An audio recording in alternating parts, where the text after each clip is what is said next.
yanjira ndo mu irwaro mbyami ndyakitanda kampa speech I'll never forget. Yanjira ati JK, at the pain you have in your stomach is in your head. Nkandi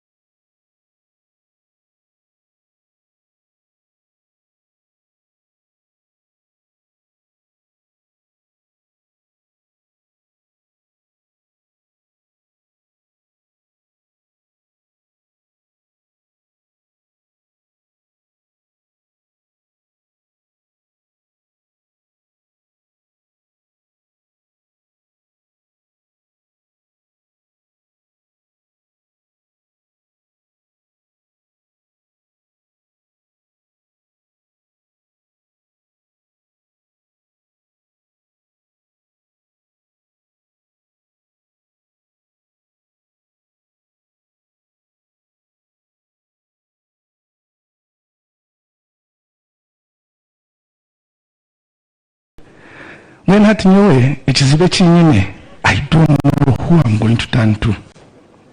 Anytime I had a problem, this guy had a solution. But I want to conclude by thanking some people.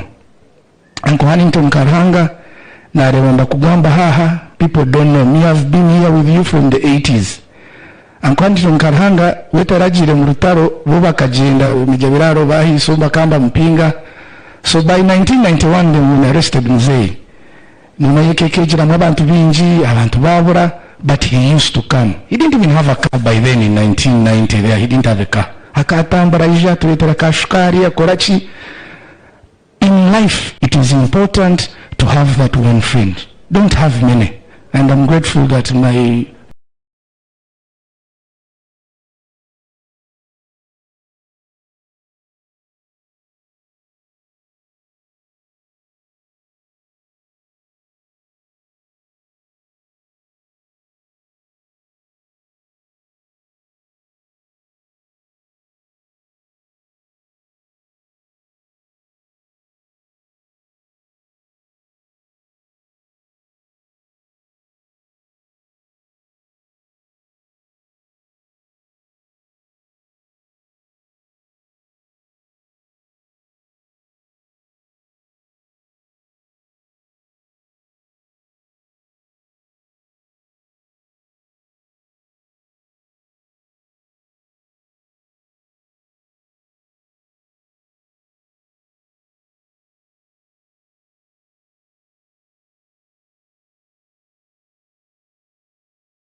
the friends of our friends without Muzee's friends. Our friends nanishabamu emere banywani ba Peshi Gomezi buona banywani bitu ngenu nanishabamu emere tuwebaze mnonga because you so many WhatsApp groups as Abadizi Corona Arsenal groups Zona Mwiri mwena all our friends, we want to thank you so much. Mzee, we can assure you that your legacy will live on. And Arnold, you've been a great son. You know, at 5:30 you drive, you go to hospital. Oh, yeah, then he's in hospital 5 hours. Nambuza, but Arnold, are you working? Atumani JK, at how can I work when my mzee is here? Atumani Mongrijirego, I want to take care of my father. And I'm sure he's very, very proud. In his last moments, he was with you. You've been such a wonderful son. Politics, JB has been LC1, LC2, 3, 4, up to 5 as our president. What are you waiting for? Yes, Indeka Shari. So, our sister here, Desire, now when Azakwe Simbambara, woman MP Konka, Kumugambire ngwaije agambe aramusia abantu yagira ati I cannot take advantage of my father's I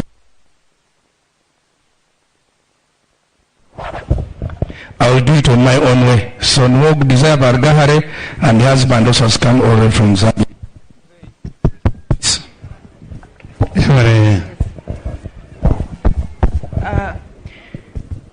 Nanyenda kubebaza kuisha erizoba twaferwe manzi tinkwenda ngo tuzaho tweyoreke tugambe ebintu bitinde mutwe na kibunu tukebwa echatureta twaferwe manzi Uganda yaferwa so erizoba ebitukugamba eje manzi eryaho reka tujye kitinsa reka tumwijuke byakozere twena turyaha abo mushijo Honorable Major John Kazoora reka tumwijuke byakozere twena turyaha abo mushijo Honorable Major John Kazoora so ebitukugamba ebitukorera izoba nimbashaba tumuhereze kitinsa mwebare kutukwatanisa mwebare kuija and now we will honor you. Arnold, thank you for everything. Konka nyok chingambechi, it's from my heart. Tinyorobi na nabhurire. So I'm talking right now. My father is lying here. Let's honor him. Thank you, everyone. Thank you. Thank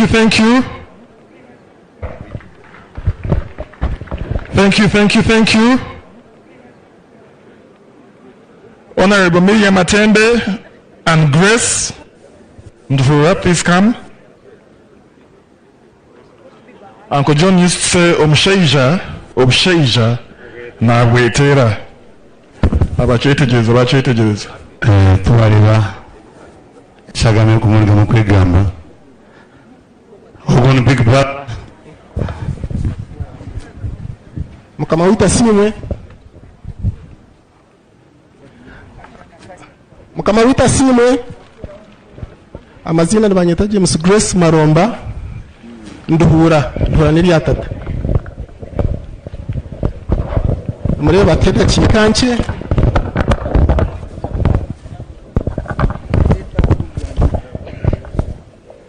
Hata na tugambirira bona bije batizenyuma.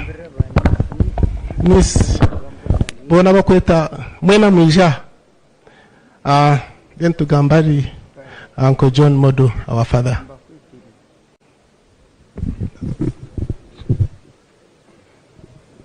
Mr. Speaker, sir, Deputy Speaker, you are most welcome in Kashari, the great county of Ankole. Hati nyoba nyetanka big sis in the Kanjiji family as you had. Ogun big brother, nabwecho mwemanya mwena mwije. Abtukuzagambira mureke beje mureke kututa pressure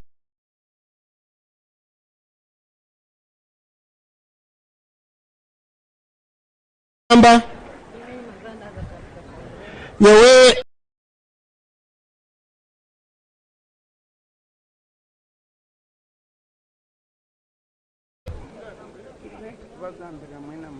mama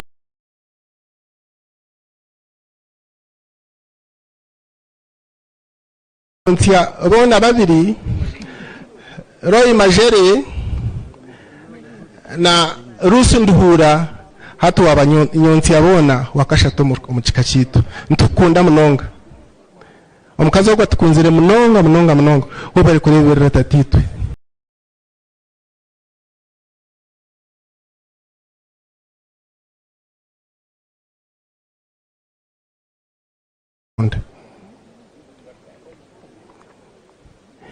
nyowe been too close na tatogu na Uncle John munonga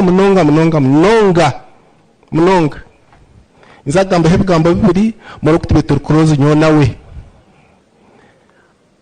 abe na mpechitinsa kunkana kumukunda munonga arawa ko muhumuza akajatisha niwe na John mutero bukumbu mbanyakuri tubagamba tukabanza kushora waganyena yagambira ishento wa mkaano dumbawe niyo yagambo bujenyi ano dukuyandetira mukazi wo kumunyore ko muko wanje na yanga ndishento yagambira ishento wa mkaano dumbawe niyo yagambo bujenyi ano dukuyandetira mukazi we kumunyore ko muko wanje na yanga ntishinto mu tagambo mwana obugenyi kuna yangire nabajanti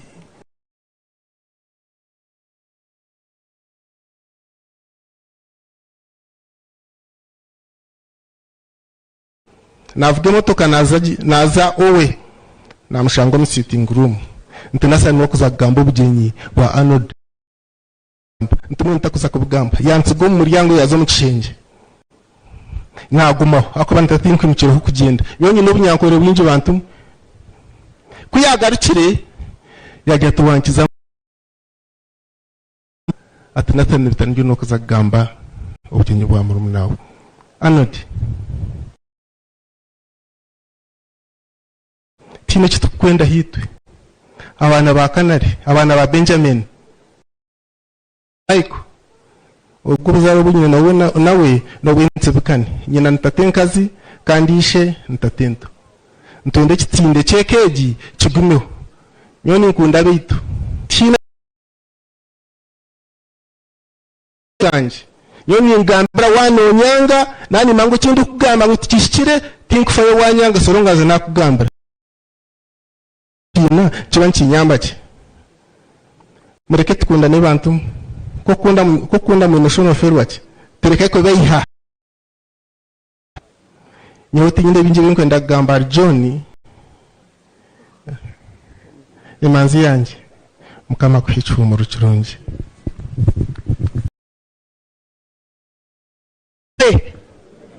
ebya protocol mbitsasire nbata pressure konkaba kuru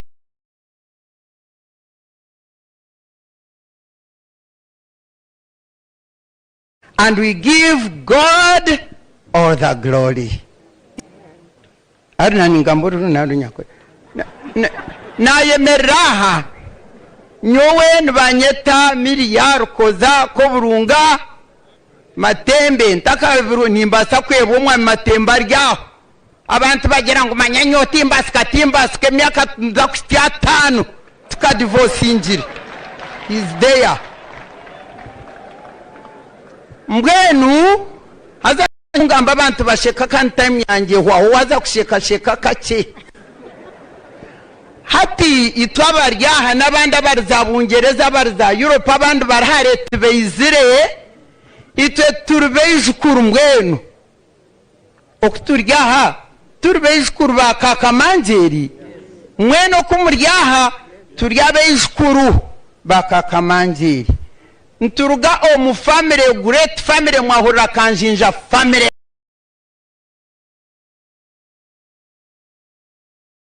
turuga omu family great family mwahura kanjinja family taba bishop ha tinkumgambizina hatabo kwa njara bishop wa Westankori tuba general bariyoko era na nyenda kubamanyisa abo bona nbarga from a great kande kabebe singire a foundation ya mukama mukitero mungarecho. That's why we are here. Ncho tukushitamiraha tukwemereraha with all the great pain that we have, but because we have the joy of the Lord, we stand to talk to you.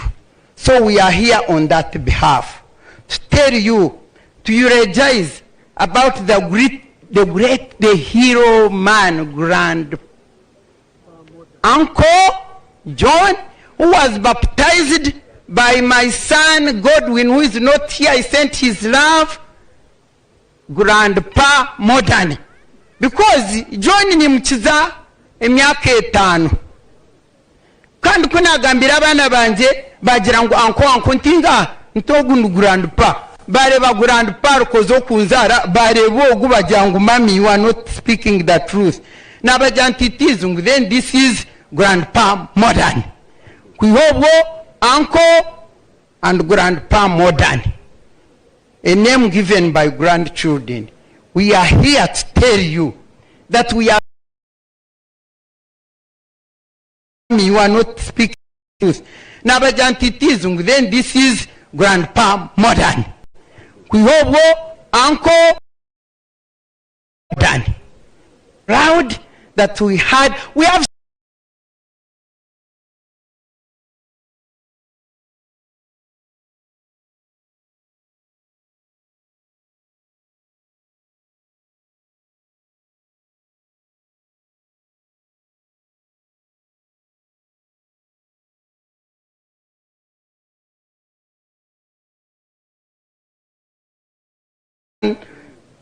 chapter 10 onwards. We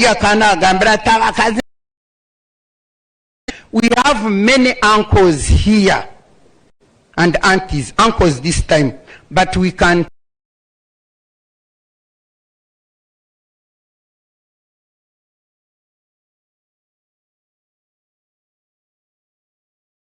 you arrive when your day comes, we shall speak your words. But today, we want to tell the whole world that we are so proud to have had this hero man let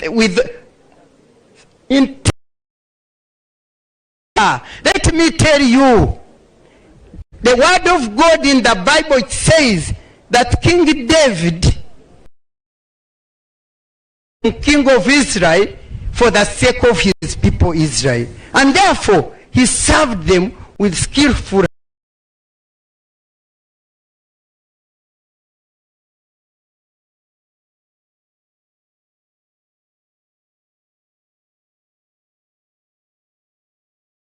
but for the sake of Uganda and its people.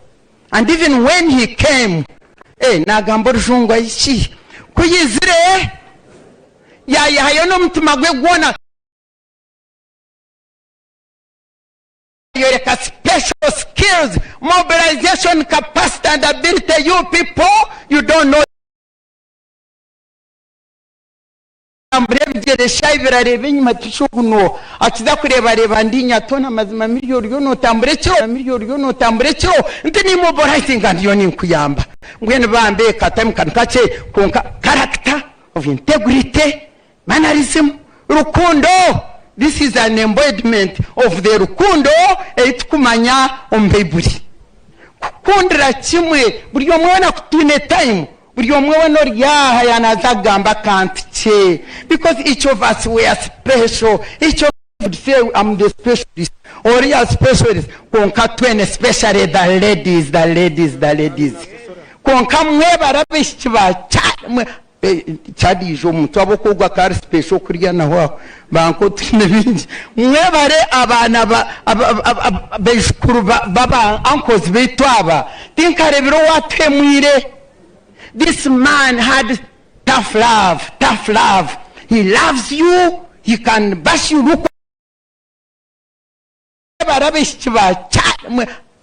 Chadi jo muntu abokogwa kari special kuriya naho banko tinebinji mwe bare abana singa ngene byo ne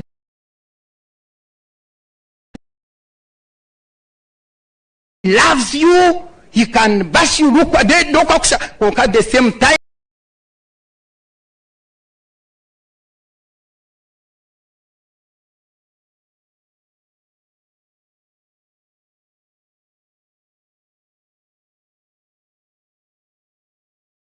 Your opportunity, Kora Nawe, from 1980, overtaking over and get 1986 kamwashe kemya kenye ne mjimanya 1986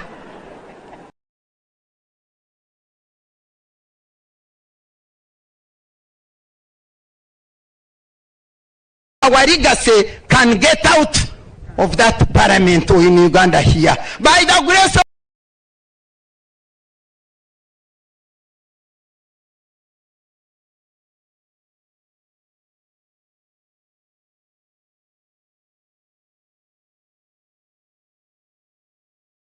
Omkejeje akakamanjeri na Kazoora nkabandi special abokuba kakamanjeri na mawe omweno bwarabera linyine ntondijo konka bakani bingana emyaka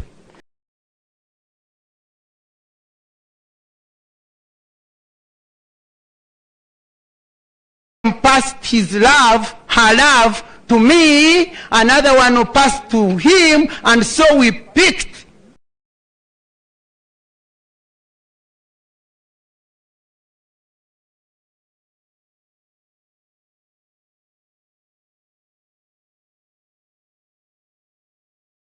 his role model. He used to tell me, tough girl, because of many things I was doing, special ones. One of them was a girl in Ankore riding a bicycle, putting there chijerkani chameiza kajivuga kajenda.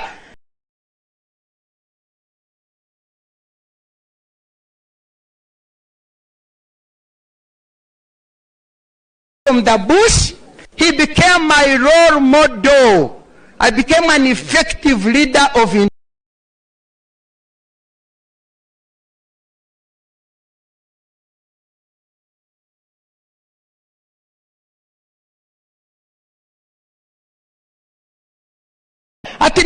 diplomatically, hey, from the passion, from the heart, this man would have been the first general, the general in the army in this country. And he would have been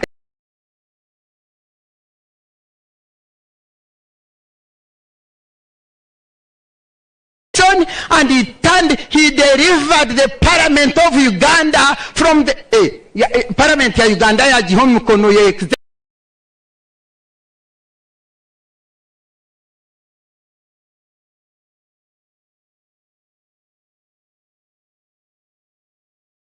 abokuba yes kanchigambeho chagwisa kubi the powers that be, and when it came bamkwataha ba enve jerasi munchirize mbigambe enve jerasi kataka kozireho nemyaka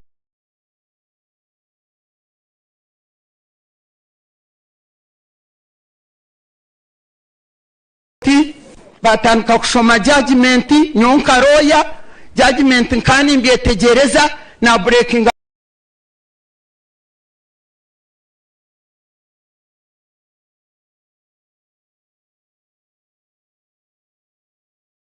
wakakamangera kehanko jono mchome yamuleta bakaba mukomere busha John yargaya zo parliament kuyataninga parliament around echenga cyayongera ebintu byasiskara 2003 pai twagamba mazima aboko namanyicha mutiru mchaka akana manyara ine yabe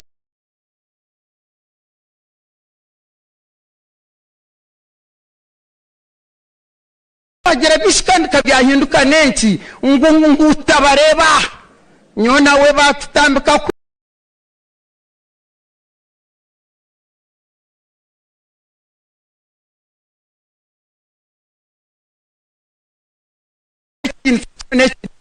narebe kitinsekibe Kampala intekwa kwerza abantu abampurire message, please. It is not about these things. It is not about position and possessions. Okamanya chakuterera omunsi okaye sacrificing kuchikora hata bintu byona kabikora. That's what happened to my uncle. Hata kubana nyina agambe ebyo as we stand here ganda bona babikirize bintu gamba as we stand here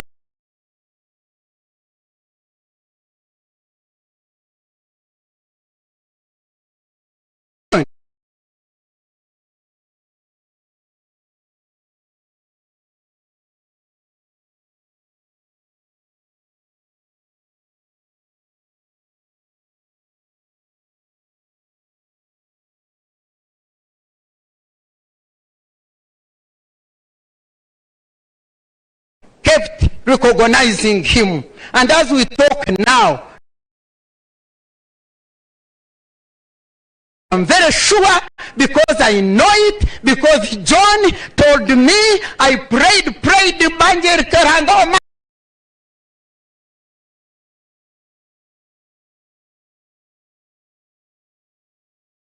encountered Jesus Christ.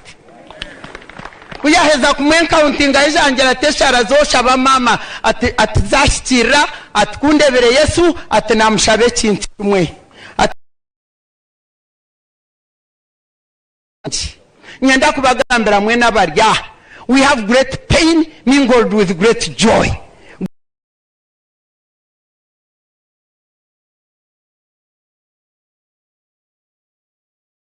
John asked for God what he wanted yamuha peace imwe tinkuruganta abagambire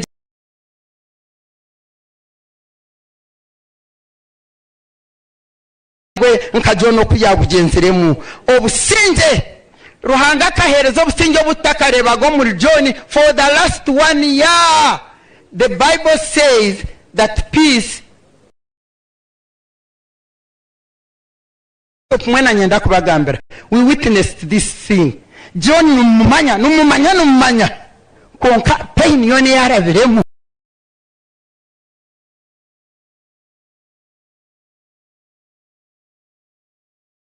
kora yagera tukangende konka obusinge bwona oburengero kwetegereza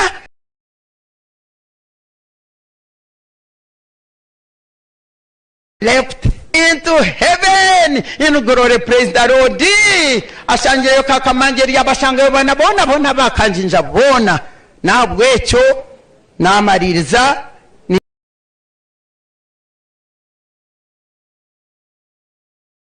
bebaze tinkumanye kindu kora naume ninyenda kusima mukama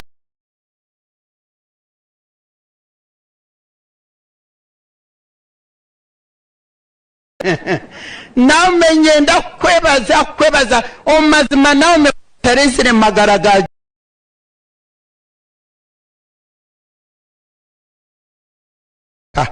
mbwenu ekinde kitiya kuchemeza mwemere batsigaza mwe bana konka mazima Uncle John kwagire kugenda abana ano you don't know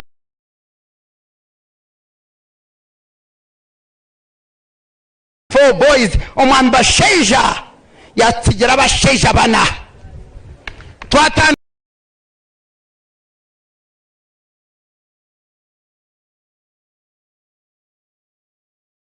blessings of Abraham, blessings of Isaac, blessing of Jacob. Thank you very much.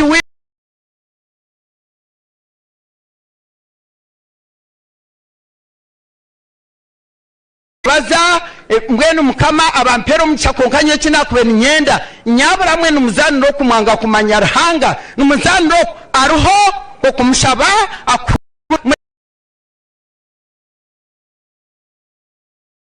yanyakira spikogwa ryaho tubene kibampa pension tubaragiteire tukagenderaho bo bariyo nibazirira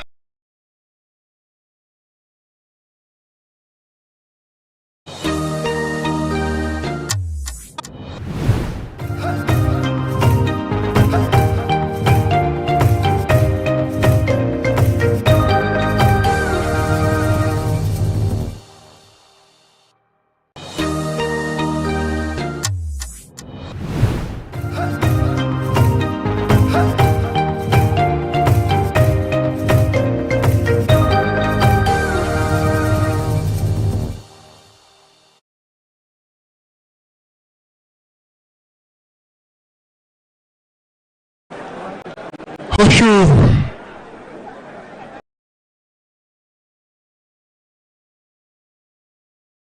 Niyejo Toma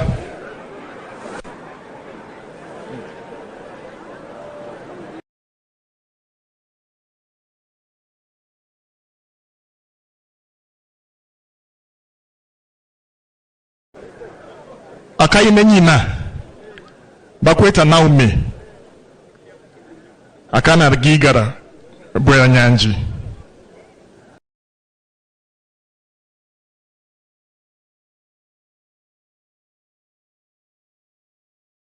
reason every day to come and say one word in 2 minutes.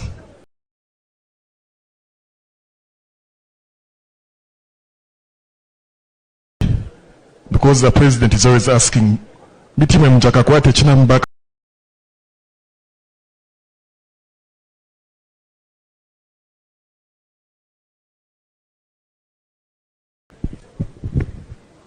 abariyaha mwena n'abashemererwa abo kuba no wumve nyine obusasi bwinji kuferwa John konka nashemererwa abo kureba abantu nibe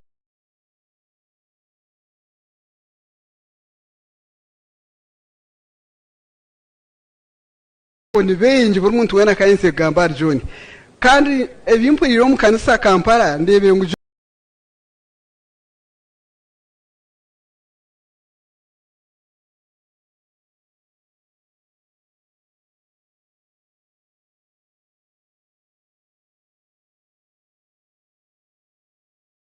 ana ntamwe ekitiinisa